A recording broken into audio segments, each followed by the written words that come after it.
I always tell people that are like when people talk about entrepreneurship, I think like loving and really embracing like the chaos that is building, like it's never done.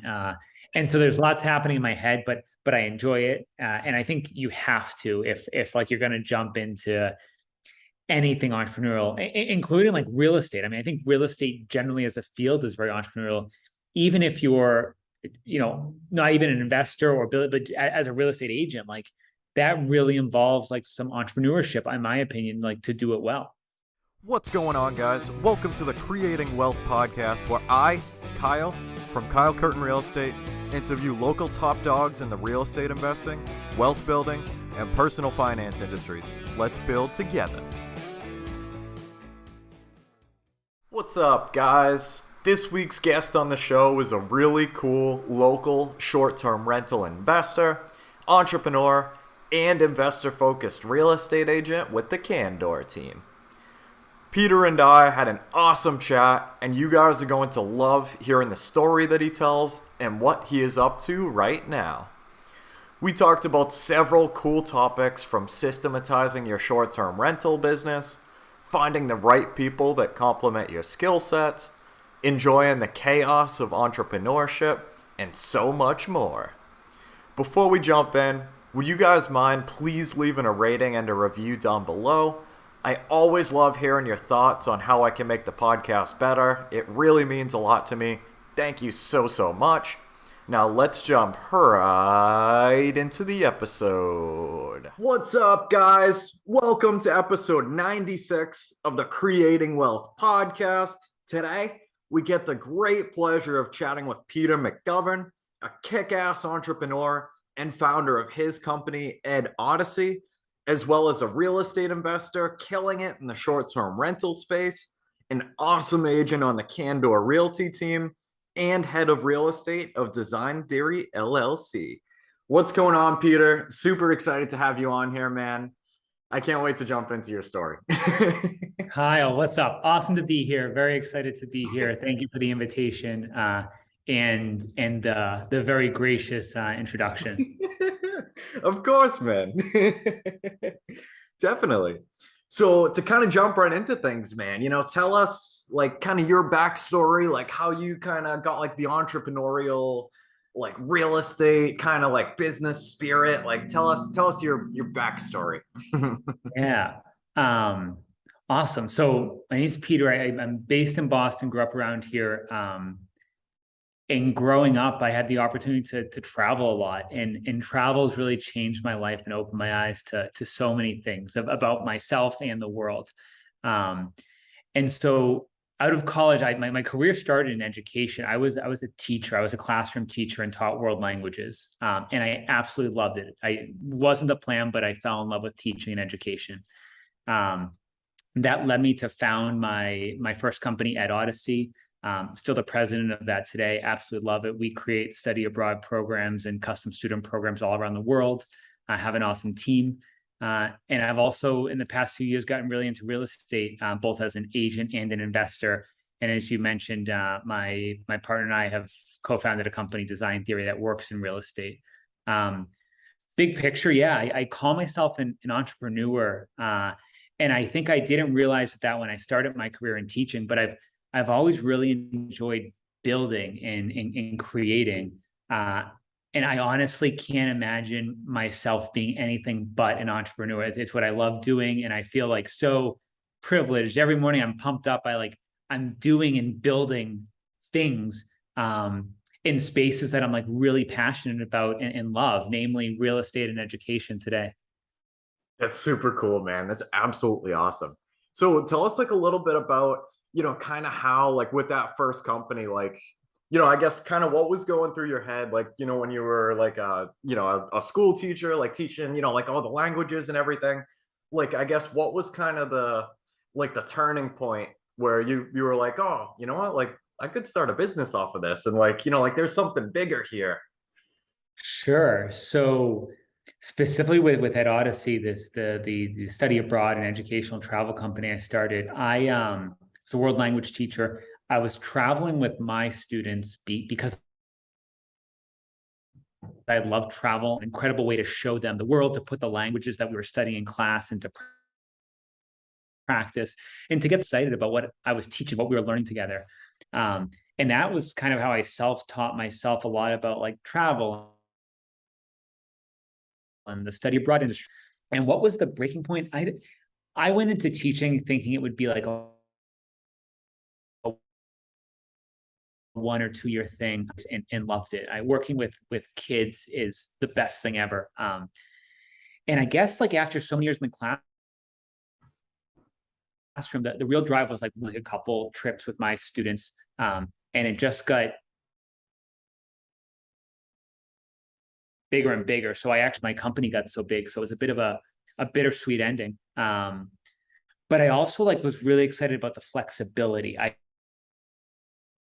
think like knowing my having to be in a room when the bell rings at a certain time, and like really needed a glass. You're in the room until like the bell rings. I always dreamt about the flexibility of working for myself, and that's what I do now. That's awesome, man. That's super cool. Wow. So that's like the coolest thing in the world, man. Like so like I haven't even been out of the US before, so like it sounds like the coolest thing in the world. Like literally like the furthest I've gone was when we went down to New Orleans. Literally like that's like the farthest I've gone like ever.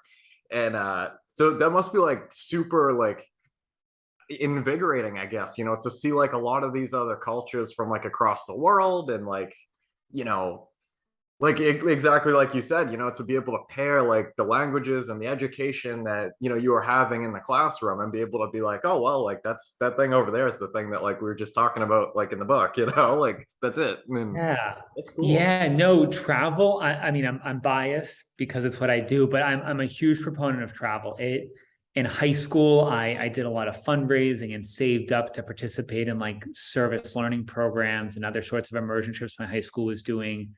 I studied abroad for a full year in college. I did my master's in Europe. Travel has like radically changed my life in the best way possible. It's opened my eyes to so much about other people, countries, cultures, languages. And in turn, I've learned a ton about myself.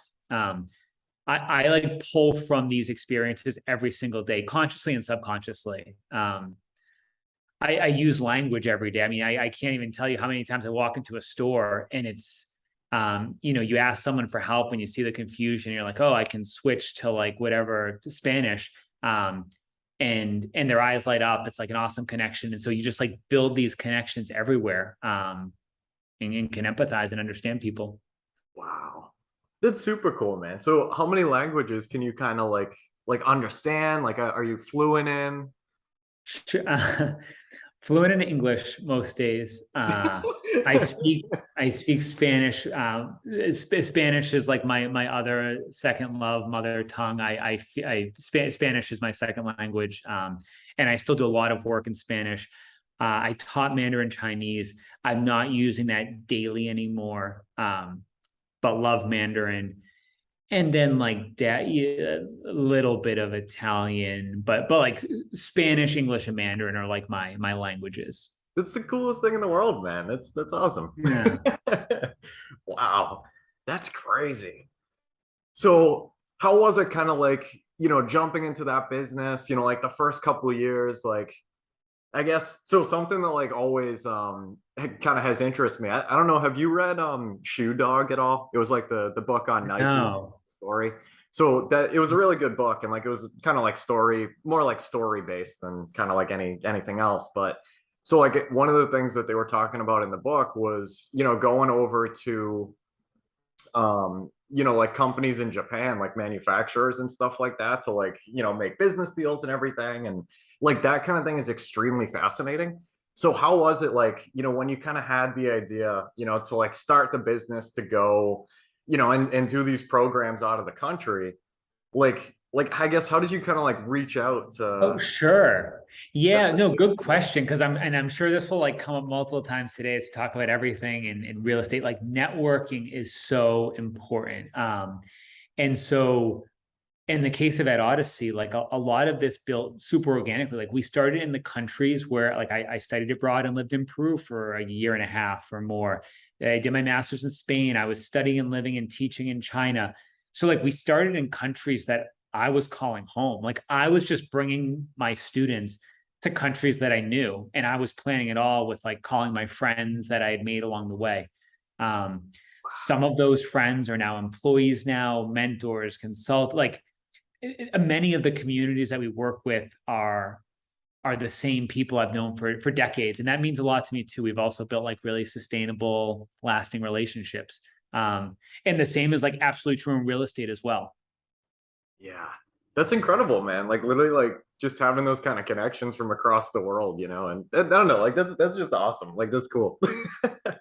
And no, it's a lot of fun. I love it. Wow.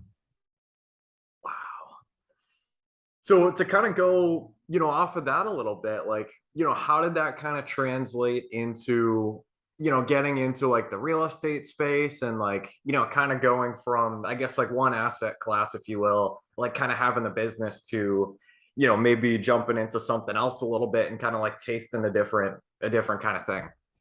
Yeah, no, it's hindsight's 2020, and it's crazy how like there's so many transferable skills. Like, how do you start a business if you're being a teacher? Like being a teacher was one of the most beautiful, also hardest jobs I've ever had. And then how did I get into real estate?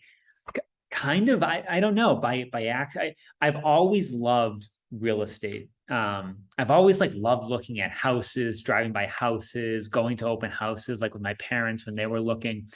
So I've always like appreciated real estate, and I have some family members and friends who are like are investors, and so I'm always like, oh, like what do you do? Tell me about it. But how did I get into real estate? It's funny, and it actually kind of almost connects. It wasn't intentional because of my other business, but in 2020, as you can imagine, during the pandemic, study abroad was not happening a lot. And company and primary work was kind of like on hold for a minute. Real estate wasn't designed to fill that gap. Like 6 months before the pandemic, me and my fiance were driving around. We were on the Cape where his family's from, and we drove by like this little cottage, and he was like, "Stop!" So we pull in and we look at it. A square foot, 2-bed, 1-bath cottage that needed a lot of updates. So we go in and we buy it. Like, how do you buy a house? We had our condo in Boston, like all these things. So that was our first property. We got it. Started like for several months. We were doing a little work on it. Then we started renovating it. So we're like, great, we'll have like a little summer cottage. Maybe we'll rent it out a bit. And kind of like the rest is history. We rented it out a bit. We put it online, and the entire summer booked in like 3 or 4 days. And we're like, wow, maybe we won't use it this summer. We'll use it next summer. And so we rent it, and we're like, wait, then we look at the numbers. We're like, oh, like we made our money back on the invest. Like, should we do this again? And we did it again, and then it snowballs. And so that's kind of how we got into real estate specifically. Wow. That's awesome, man. That's the coolest thing in the world. Like, yeah, I mean, like, just kind of like falling into it like that. And like, yeah, the rest is history. Yeah, no, it was awesome. I mean, we were constantly learning, and we've learned so much in the past few years. And it's been like an awesome journey. Like we made a lot of great decisions. I think we also like worked really hard to like understand and educate ourselves and prepare ourselves. And we love it now. Wow. That's awesome, man. Seriously. Like that, and especially to go from, like buying that first one, getting kind of an idea of like the possibilities and like the sky's the limit, you know what I mean? Of like, oh, well, this is just one. Like, what if we could do this again and again and again? And Yeah. And beyond like or in addition to like the real estate itself, I think the other cool thing, for me personally has been like doing it with my fiance who has a very different skill set than me. And so I coming into real estate, for example, we talked about my other business at Odyssey. And together we now run our business Design Theory. And it really like real estate, our journey has been like this really cool complement. Like we do a lot together. And then we also have our swim lanes. I'm like really good at numbers and business things and projections and like just understanding complexities of like lending, borrowing, all those things. Yeah. And he is a designer, architectural photographer professionally that does like major campuses. And so designing our skill set, our portfolio to date has been very much focused on like value add design and renovation. So we buy properties that we can improve or can renovate or somehow add equity into them instantly through our approach to renovations and design.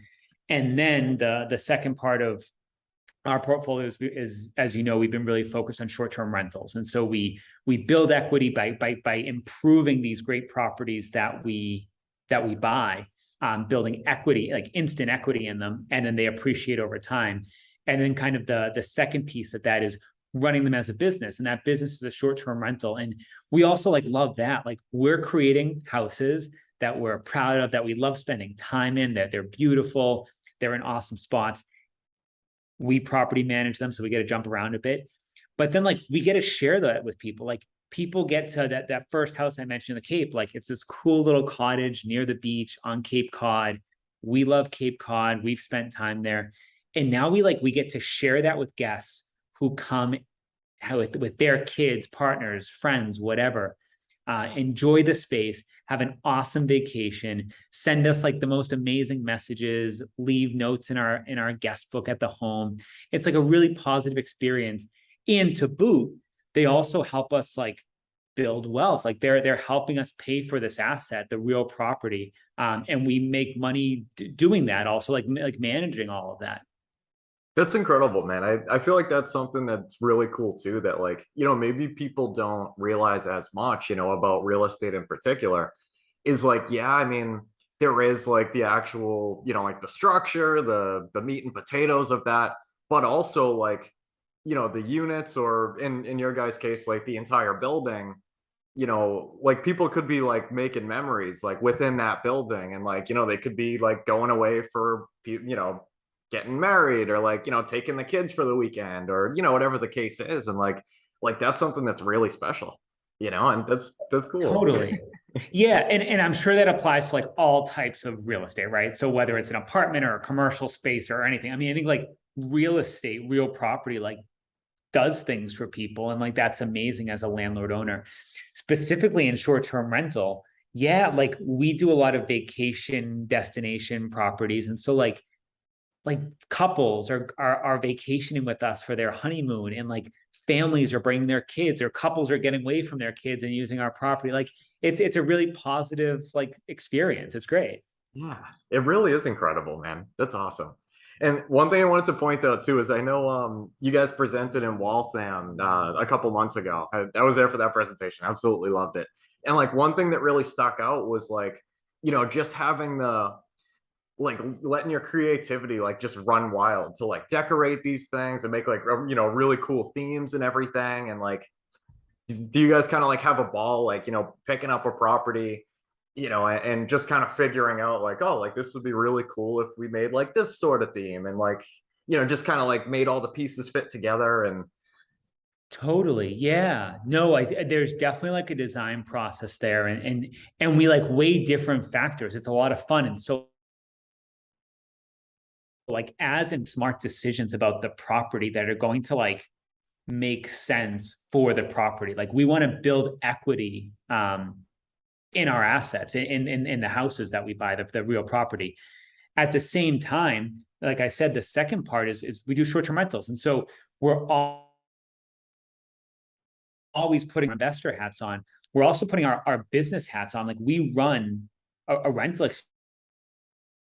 experience. Like people are getting away. And so what do guests want? Like what amenities, one, are going to make them like comfortable and enjoy their stay? And then also from a business have the best like ROI, and kind of fusing that all together is how we like design. Same thing. So like, what's the location? What's the vibe? And so we have a place up in the mountains, and that's very like our hiking. And so that's like designed as a beautiful chalet. One of our other properties are on like Cape Cod. And so beach, coastal. And so what does that space feel? What do we want that space to feel like, to look like? And then also like, how do we make that practical for guests as owners and investors? So there's a lot of like thought that's become natural to us now, but right, picking out the floors, like what kind of floor are we going to use? And that, has something to do with like aesthetic and design. But we're also thinking like, what floor are we going to put in that's going to like look beautiful and play with the design? Also, we don't want to replace it in a year. This is going to be a high traffic space with families and kids and visitors in and out constantly.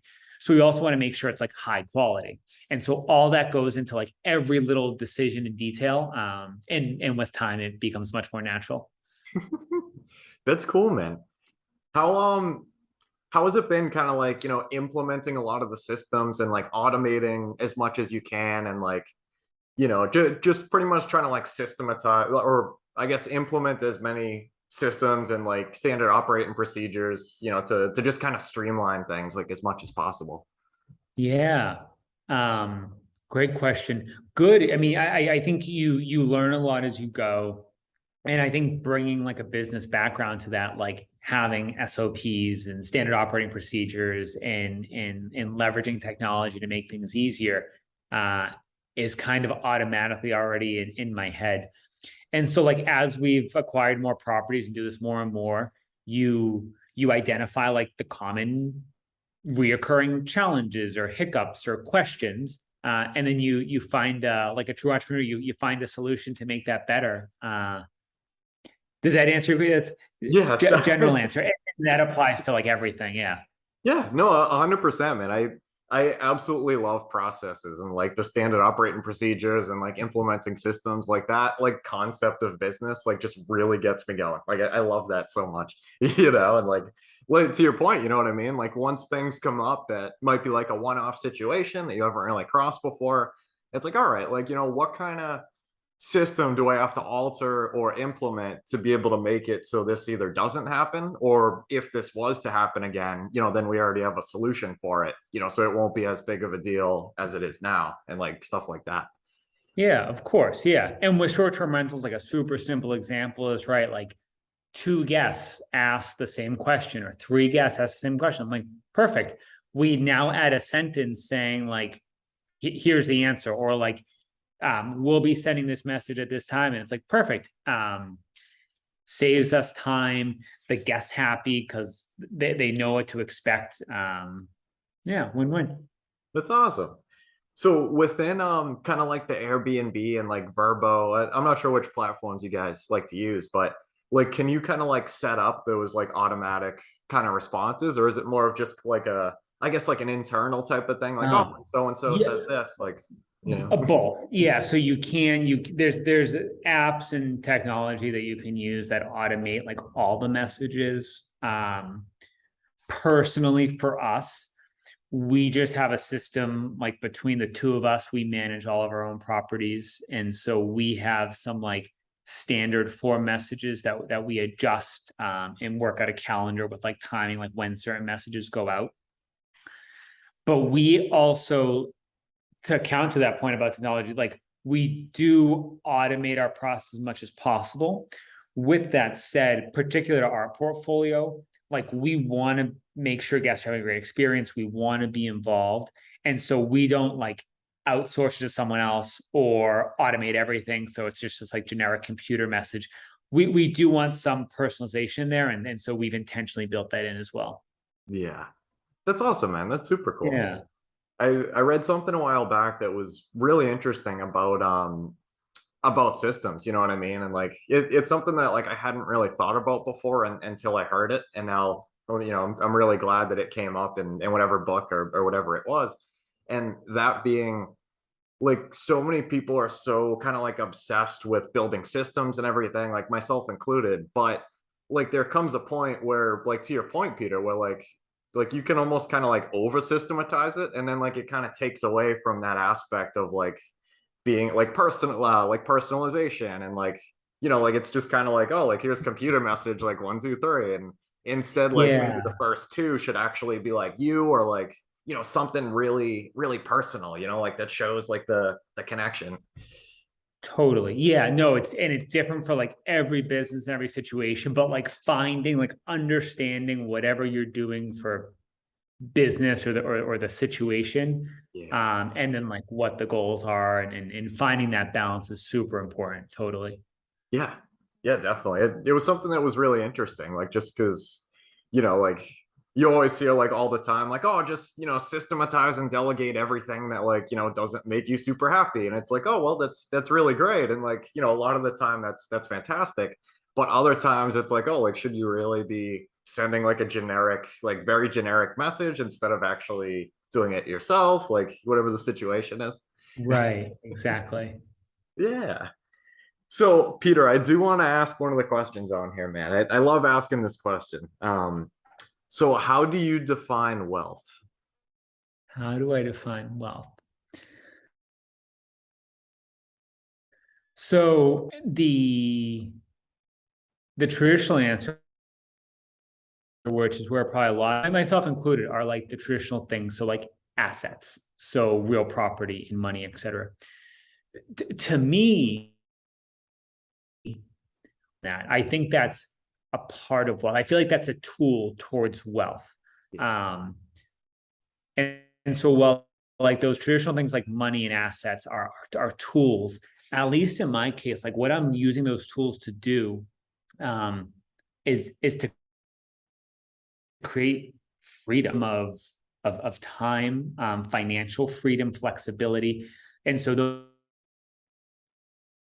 those tools, ultimate wealth to me is having like control of my time, and being able to like spend and dedicate my energy doing things that like I want, that spark something in me that I'm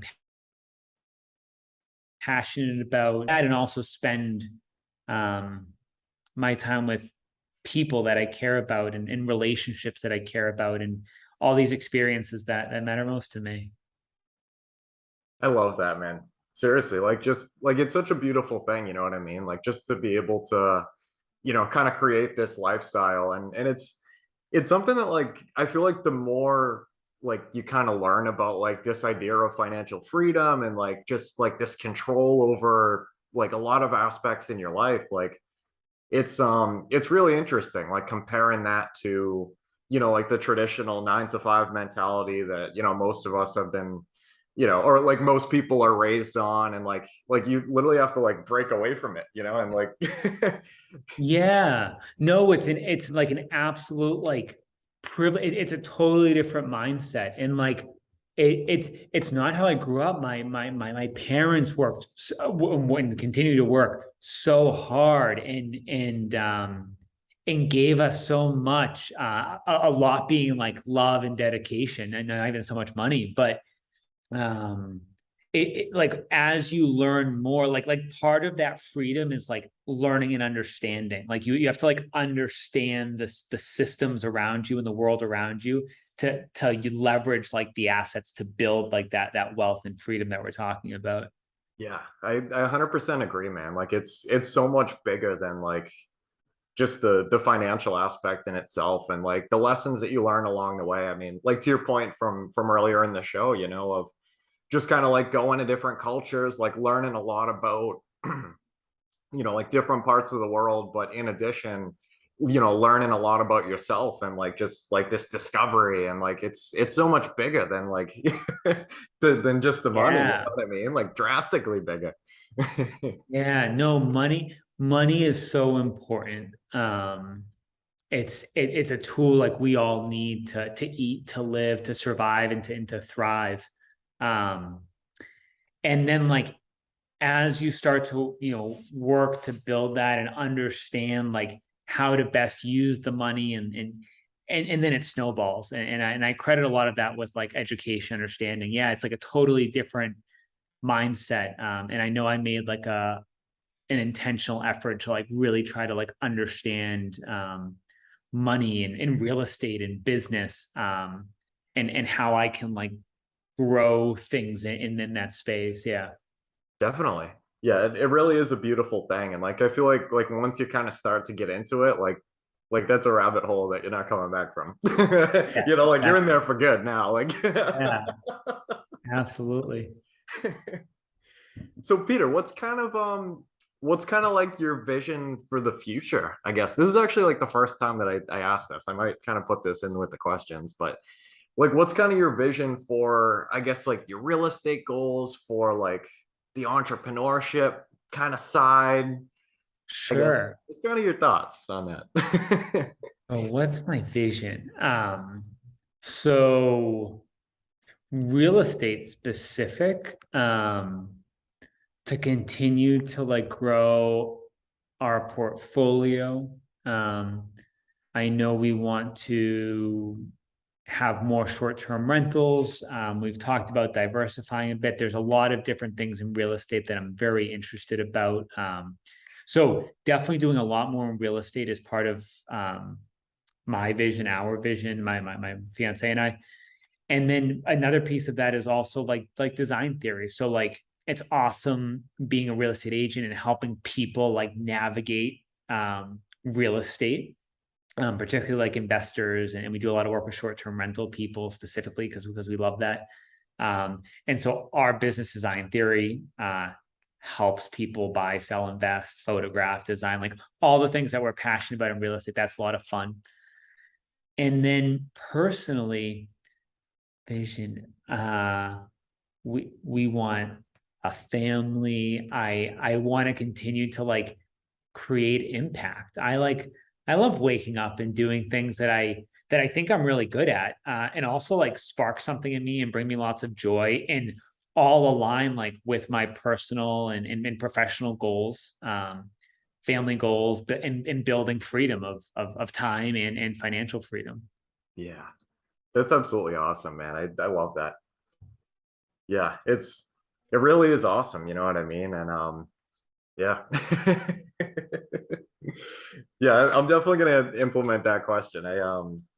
Yeah. I I'll always enjoy like have me asking. back in a year or two. We'll see what's happening. I like it. Sounds good. Yeah, it's always interesting, like kind of asking people their visions, because like I don't know, it's just like it's just so cool, because like everybody's like completely different from each other most of the time, and yeah, it just goes so deep. It's awesome. Yeah. But I think that's great. I mean, I think it's odd, like everyone should have their personal goals, drive. Yeah. Personal legend. Yeah, yeah, yeah. Yep. So, Peter, I got one more question for you, man. And that Okay. question is, do you read? And what is your favorite business, investing, or real estate book that you would recommend to anyone? It could be like a podcast or like anything you consume at all. Sure. So yes, books. So I literally the last thing I said was personal legend. So this is not a business book. Alchemist is one of my favorite books. And on that note, The Little Prince is another one of my favorite books. Prince, I probably read like once a year. Nah. And these are like stories, not business books. They help me a lot with business and life. On the business side of things, I was thinking about this. One book that I recently read that really resonated with me was called and I think there's a subtitle like How Great Founders Do More with Less. Hmm. And the book is kind of, have you heard of it? I don't believe so. No, okay. So the book, it's a short, it's an easy read, and it's kind of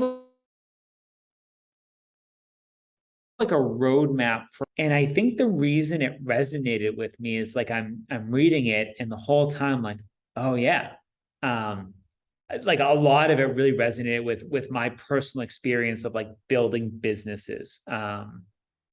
Because you read a lot of like flashy books and marketing things and sales things. And I think like at the end of the day, like just doing and building with like a prudent plan is how I've built things. And I thought that book had a lot of great takeaways. I like that a lot, man. And like the first couple books that you recommended, like I feel like it's really important once in a while to like, just read something like completely different than like what we're used to. And like just something like in a completely different like category, like even like just for pure enjoyment or whatever. And like I don't know, like I feel like your mind's like just always going. Like even when like, yeah, I don't know, like you could be watching a movie or something, or like just doing something like completely different than, the traditional a grind, I guess you could say, and then like I don't know, I feel like there's like to your point, like, like some of like the lessons and stuff like in those books, like even like if they didn't, like mean for it to like hit you that way, like because like you're in the spaces all the time of like constantly building and growing and like all this stuff, like you kind of pick it up a different way, like and you're getting the enjoyment out of it plus, a couple other benefits and it's cool. Yeah. Yeah. No, it's funny you said I really enjoy like business books and strategy books and dense things. But another reason I intentionally put those down and also read other things is, and maybe I don't know if this is unique to me, but I am like always going. I'm always thinking, and I love that. But like I could go out to dinner and be like, I could be thinking about like how to redo the interior. I could be thinking about like the asset class, like how like do I buy this and like make it in a restaurant? What happens? And then I also think about like the restaurant and like how to streamline like waste or like what the business plan would be, or go to a hotel and I'm like thinking about hotels. And so sometimes like reading stories is a great disconnect for me from like constantly thinking about like business in details and strategy and like dense things. But also like I think there's a lot of those two books, like The Alchemist and Little Prince, they're stories. The Little Prince, if you've heard of it, is like a children's story. I think it's philosophy. It's profound if you read it that way. Yeah, I think there's a lot of lessons to learn there. Yeah. That's cool, man. I like that a lot. You know what I mean? And like I totally feel you on that. Like your brain's never shutting off. Like even if like exactly, like you walk into like Dunkin' Donuts or something like that, and you're like, oh well, I mean, like what if they systematize this way and like maybe did this over here? Like your mind's always going, you know? You know what I mean? We go for drives and we're like, there's a strip mall for sale, or there's a barn for sale, or there's a condo for sale, or a building for, and we're like, oh, what could we like? It's always but I love that. Yeah. I guess that's being in real estate. Yeah, I like that a lot too, man. But to your point, like once in a while, like it's nice to just like completely disconnect as much as you can. Because like literally like you're wired from like the second you get up to like I mean, when you're dreaming, you're probably like, thinking about this type of stuff, you know what I mean? And I feel like I don't know. It is like really nice because like you're always thinking and like, outside the box. And like I feel like in my opinion, it's just kind of like because your brain is like so wired in that like just like thinking and like thinking outside the box and like ideas and systems and like just like all this awesome like entrepreneurial like skills, that like you're just permanently wired that way. So like that's just how you see the world, and it's a beautiful thing. Yeah. No, I always tell people that are like when people talk about entrepreneurship, I think like loving and really embracing like the chaos that is building, like it's never done.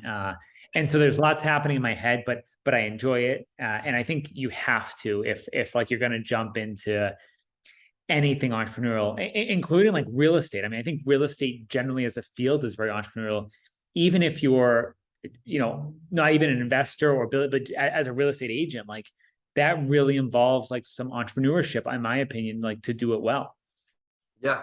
Yeah, no, I definitely agree, man.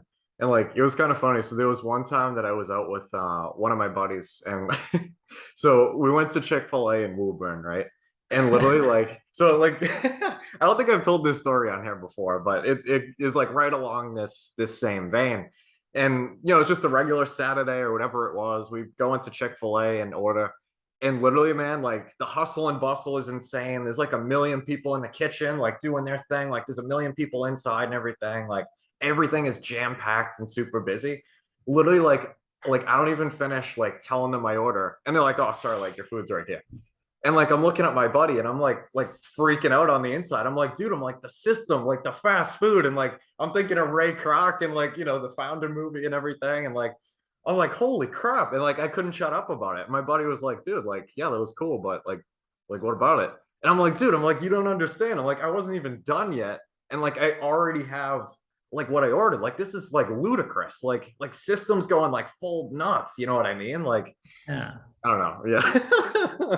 It was one of those things that I'm like, wow. Like I was blown off my feet, man. I'm like, that is insane. I'm like, and it's the little things, but like, wow. It just Yeah. I don't know. I feel like I had to share that story, That's but some fast system. Well, that's yeah. great. And then on the flip side, when we get you to like Italy or something someday, we can learn. Ever heard of the slow food movement? Say that again. Sorry, I kind of cut out a little bit. The slow food move to Italy someday when you head to Europe.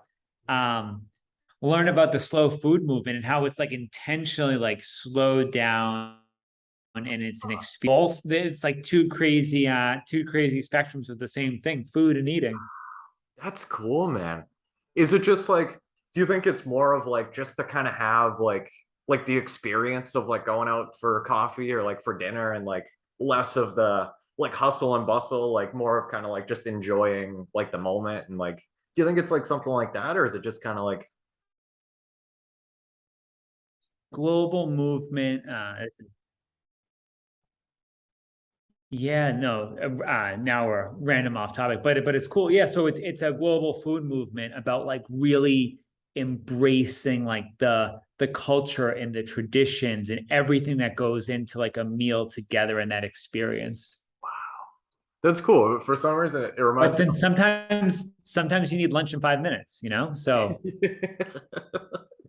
That's cool. I like that idea though. I'm gonna kind of do a little bit of research into that. I'm kind of curious now. Well, like it just another weird thing, but I'll say it anyway. So it reminds me of Ratatouille a little bit, like the Disney movie, oh yeah. like when he's like mixing like the strawberry and like I don't know, whatever. But It's very like very I haven't open seen that today. movie in years, but I remember it. I remember really enjoying it.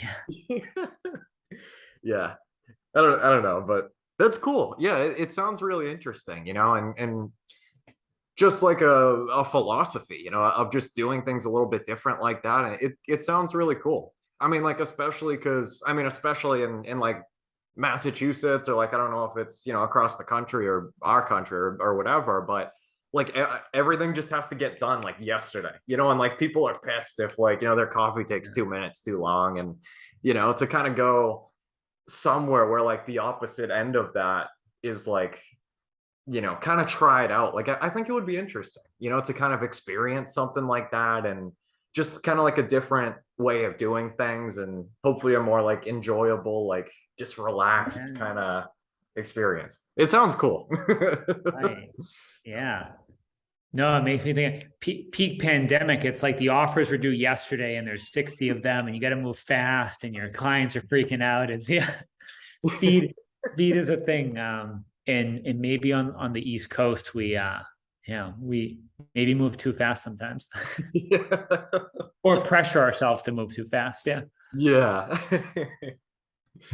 Sweet. But thank you so much for coming on here, Pete. That was absolutely incredible. You've an Thanks for awesome having me, story, man. Kyle.